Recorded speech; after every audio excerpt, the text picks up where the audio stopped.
reciprocal tariffs on countries throughout the world. আজ এক নির্বাহী আদেশের মাধ্যমে যুক্তরাষ্ট্রে আমদানি করা পণ্যের উপর নতুন হারে রেসিপ্রোকাল ট্যারিফ আরোপ করেছেন মার্কিন প্রেসিডেন্ট ডোনাল্ড ট্রাম্প। এই সিদ্ধান্তের ফলে 10% থেকে শুরু করে সর্বোচ্চ 41% পর্যন্ত শুল্ক বসানো হচ্ছে 69টি দেশের পণ্যে। 3 রাউন্ড আলোচনার পর বাংলাদেশের জন্য এই শুল্ক 37% থেকে কমিয়ে 20% পুনর্নির্ধারণ করেছে ট্রাম্প প্রশাসন। শুল্ক আলোচনায় নেতৃত্ব দেওয়া বাণিজ্য উপদেষ্টা শেখ বশির উদ্দিন এই বিষয়ে প্রতিক্রিয়া জানিয়েছেন। নতুন শুল্ক হার ঘোষণার পরপরই নানা হিসেব নিকেশ শুরু হয়েছে। দেশের মানুষ মার্কিন শুল্ক নিয়ে নানা উৎকণ্ঠার পর এখন হিসেব মেলাতে শুরু করেছে 20% শুল্কে বাংলাদেশের লাভ হলো নাকি ক্ষতি। লাভ হলে কতটুকু প্রতিযোগী সক্ষম অবস্থান ধরে রাখা যাবে সে কথা নিয়েও আলোচনা চলছে ব্যবসায়ী ও সচেতন মহলে।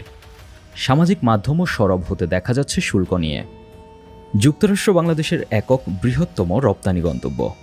জাতীয় রাজস্ব বোর্ডের হিসেব অনুসারে 2024-25 অর্থ বছরে বাংলাদেশ থেকে 201টি দেশ ও অঞ্চলে প্রায় $47 বিলিয়ন পণ্য রপ্তানি হয়েছে। এই রপ্তানির প্রায় 19% গন্তব্য ছিল যুক্তরাষ্ট্র। মোট প্রায় $9 বিলিয়ন রপ্তানির মধ্যে তৈরি পোশাক রপ্তানি হয়েছে $7.5 বিলিয়ন। তাই ট্রাম্পের পূর্ব ঘোষিত 37% হুমকিতে দেশের ব্যবসায়ীরা চিন্তিত হয়ে পড়েন। রপ্তানি সংশ্লিষ্টদের আশঙ্কা ছিল যদি বাংলাদেশের প্রতিযোগীদের চেয়ে বেশি মাপে শুল্ক বাংলাদেশের ঘাড়ে পড়ে তবে রপ্তানি আদেশ তলানিতে গিয়ে ঠেকবে। ইতোমধ্যে বিভিন্ন সংবাদে দেখা যায় ট্রাম্পের উচ্চ শুল্কের হুমকির পর বাংলাদেশ থেকে অনেক মার্কিন ক্রেতা ক্রয় আদেশ স্থগিত করে রেখেছিলেন। যুক্তরাষ্ট্রের বাজারে মোট গার্মেন্টস পণ্য রপ্তানির পরিসংখ্যানে দেখা যাচ্ছে সেখানে চীন 20%, ভিয়েতনাম 16%, বাংলাদেশ 10%, কম্বোডিয়া 5%, ভারত 5% অবদান রাখে। চীন, ভিয়েতনাম, কম্বোডিয়া কিংবা ভারতের চেয়ে যদি বাংলাদেশের উপর বেশি শুল্ক আরোপিত হতো তবে দেশের 40 লক্ষ মানুষের কর্মসংস্থানকারী রপ্তানিমুখী রেডিমেড গার্মেন্টস বিপদে পড়ার সম্ভাবনা ছিল। ট্রাম্পের নতুন শুল্ক তালিকায় দেখা যাচ্ছে আরএমজি খাতে বাংলাদেশের প্রতিযোগী ভারতের পণ্যে 25%, শ্রীলঙ্কার পণ্যে 20%, ভিয়েতনামের পণ্যে 20%, কম্বোডিয়া ও পাকিস্তানের পণ্যে 19% পাল্টা শুল্ক আরোপ করা হয়েছে। চীনের পণ্যে 55%-এর বেশি শুল্ক আরোপের বিষয় এখনও সক্রিয়ভাবে বিবেচনাধীন রয়েছে বলে নিউ ইয়র্ক টাইমসের খবরে জানানো হয়েছে। আরেকটি গুরুত্বপূর্ণ বিষয় দেখা যাচ্ছে ট্রাম্পের আদেশে বলা হয়েছে যেসব পণ্য customs and border protection authority নির্ধারণ করবে যে ট্রান্সশিপ্ট হয়েছে সেগুলোর উপর 40% শুল্ক আরোপ করা হবে। এই বিধান মূলত চীনা পণ্যের উদ্দেশ্যে করা হয়েছে।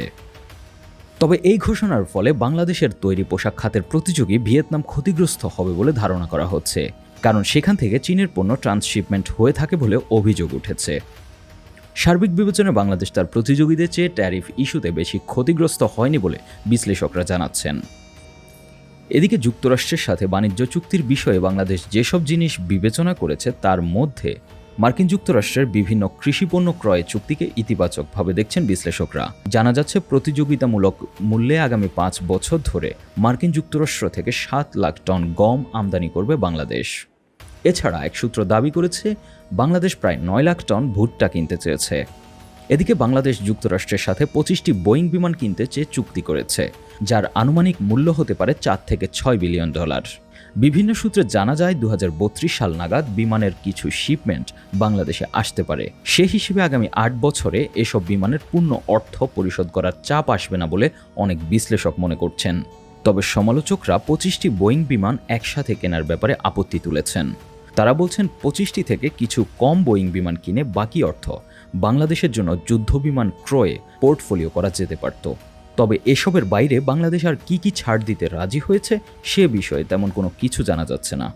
একজন বিশ্লেষক জানাচ্ছেন, আপাতত আমরা ধরে নিতে পারি বাংলাদেশ কয়েক বছর ধরে প্রায় $8 বিলিয়ন বিভিন্ন জিনিসপত্র কেনার প্রতিশ্রুতি দিয়েছে প্রকাশ্যে। এদিকে শুল্ক হার 35% থেকে 20% নামিয়ে আনা দেশের রপ্তানি খাতের জন্য একটি স্বস্তির সংবাদ বলে মনে করছেন অর্থনীতিবিদ ও সানেমের নির্বাহী পরিচালক সেলিম রহমান। এদিকে সার্বিক বৈশ্বিক বাণিজ্য পরিস্থিতিতে বাংলাদেশকে সতর্ক করে দিয়ে বিভিন্ন বিশ্লেষক বলছেন বাণিজ্য কূটনীতিতে আরও নজরদারি, স্বচ্ছতা ও দীর্ঘমেয়াদী কৌশল প্রয়োজন বাংলাদেশের। একই সাথে জাতীয় নিরাপত্তাকে সর্বোচ্চ গুরুত্ব দেওয়ার পরামর্শ দিচ্ছেন তারা।